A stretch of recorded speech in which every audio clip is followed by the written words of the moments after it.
بسم الله الرحمن الرحيم. أهلا بيكم مع عالم دواجن المسيو. والنهارده اليوم الرابع، يعني لسه ما كملناش اليوم الخامس، وبعمل لكم فيديو من أرض الواقع.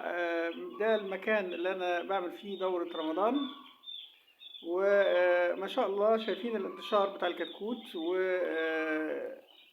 اليوم الرابع طبعا أنا بدأت أنزل العلافات والسقايات يعني الكبيرة. أنا متعود على كده لأنه يعني العلافات الكبيرة دي أفضل وأريح، والسقايات كمان.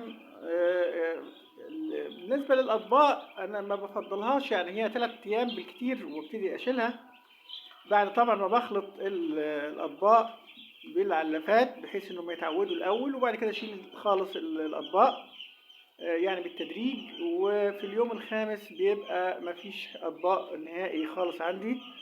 في ناس بيخلوا الأطباق شوية كتار، يعني أنا بتعمل لي عملية ارتكارية الأطباق دي، لأن المفترض إن أنا طالما حطيت أطباق الكتكوت بيبقى موجود فيه زي ما انتم شايفين كده، يعني في طبق أهو لسه موجود، الكتكوت بيبقى فيه وممكن ينام فيه ويعمل الفضلات فيه، وبالتالي بيعمل عملية يعني حاجات معوية ومش هنخلص يعني.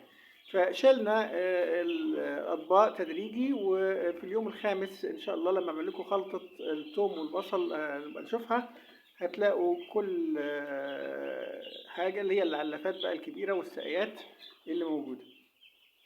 الانتشار موجود زي ما انتم شايفين كويس. المفترض ان وزن الكتكوت في عمر ال4 أيام، وان كنت انا ما بفضلش يعني وزن 4 أو 5 وكلام من ده. المفترض احنا بنوزن في الاسبوع، في اول اسبوع، بصرف النظر عن يوم الاستلام اللي انت استلمت فيه. مفترض انه يكون في العمر اليوم الرابع بيكون يعني حوالي 100 جرام، 105 110 حاجه زي كده، بحيث انه يبقى في اليوم الخامس 120 125. وبعد كده بيزيد يعني 25 جرام الى 30 جرام. يعني بنوصل في الاسبوع الاولاني، نهايه الاسبوع الاولاني، نهايه اليوم السابع، بيكون 180 جرام. ده الوزن يعني المظبوط.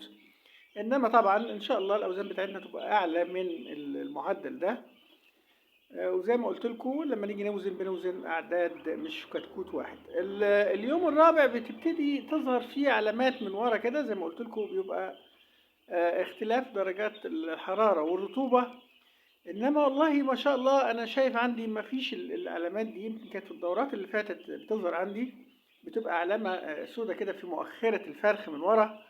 يعني أنا ملاحظ الدورة دي ما مش موجودة عندي، يعني شبه يعني مش موجودة نهائي عندي. الحمد لله. يعني هو طبعا في واحد يقول لي طب يعني لو ظهرت أعالجها إزاي؟ إحنا قلنا بام فلاور سقوتين ولا حاجة ممكن يضيعوها.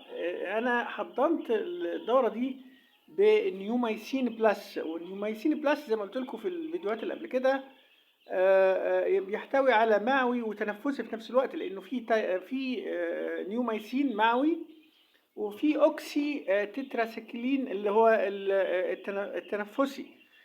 فهو الاثنين مع بعض. ووفروا عليا كمان في كل يوم 8 ساعات، بدل ما كنت بحط كل مضاد معوي لوحده وكل تنفسي لوحده، بيقول الاثنين مع بعض وما بيتفاعلوا مع بعض، يعني مفيش تضاد ما بين النيوميسين والاوكسي كتنفسي يعني، وبل انهم بيقووا بعض.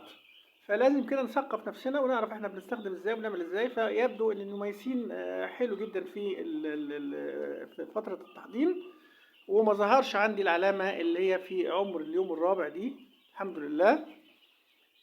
الانتشار موجود ودرجات الحرارة مظبوطة والرطوبة مظبوطة، يعني تحس ان انت قاعد في فندق. الناس اللي بتشتكي من ان الدورة بتاعتهم مش ماشية مظبوط والوزن الكتكوت مش مظبوط وكذا، لان انت في اول اسبوع اهملته. واذا في اول اسبوع درجة الحرارة قلت عندك والرطوبة ما كانتش مظبوطة، اللي هي ممكن تعمل له جفاف، يعني لو زادت الحرارة أزيد من 35 وصلنا 36 وفي ناس يعني دي تعمل له جفاف.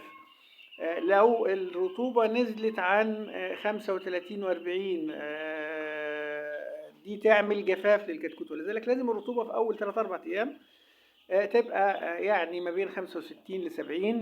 دي الرطوبة المضبوطة. فضبط نفسك عشان تبقى انت ماشي مظبوط، لان كل حاجة انت بتعملها صح بتفيدك في الدورة في كل حاجة. انا بعمل لكم كل حاجة عملي زي ما انتم شايفين، وان شاء الله قريب هعمل لكم الفيديو اليوم الخامس بخلطات الثوم والبصل والليمون والخل. فيديو جميل هنبقى اعرضه لكم. تابعوا معايا الدورة، دورة رمضان دورة مبروكة، واشتغلوا كل واحد يحاول يعني يعمل حاجة ويشتغل ويجتهد، وربنا ما بيضيعش يعني أجر حد شغال. حاول تجتهد وربنا يوفق الجميع إن شاء الله. زي ما قلت لكم كده، الكتكوت في الفترة دي محتاج التهوية تزيد، وأنا زودت التهوية ووريتها لكم، وعاوز أوريها لكم تاني. التهوية زادت أهي، بصوا أهو، أدي التهوية أهي، تهوية من فوق، خدوا بالكم التهوية من فوق أهو، دي الشراعة، شوفوا وسعت التهوية أهي. التهوية بقى كده أفضل في العمر ده. وبعدين مع الأيام اللي جاية هبتدي أزودها كلها، لأن هي لسه مكتملة أهي بعرض الغرفة. كل ده يتفتح دلوقتي مع مرور الأيام، والتهوية من الباب بتزيد. لازم كل الكلام ده، في ناس بتبتدي تكتم على القطيع بتاعها علشان تحتفظ بدرجة الحرارة. لا، ما هو انت اذا كنت تشتغل صح. كتكوت دلوقتي بيكلف 105 و110 و115 عند بعض الناس. يبقى لازم تشتغل صح. انا شغال اهو بشعلة، ومشغل كمان في الدفاية كمان، والحرارة متظبطة. فأنت مفيش حاجة بقى اسمها أنا شغال بلمبة كذا ولمبة كذا. في حاجة اسمها ترمومتر بيوريني درجة الحرارة كام يا حضرات، درجة الحرارة كام ده، والتهوية كام، والمساحة اللي أنا أعملها كام.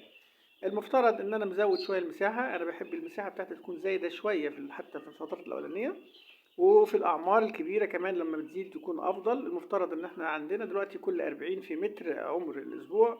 أنا مزود شوية، يعني عامل 40 في متر وربع. فده كويس جدا إن المساحة عندي موجودة. وأنا سبت العنبر فوق ونزلت تحت. أنا أعمل لكم دورة رمضان، دورة للمبتدئين.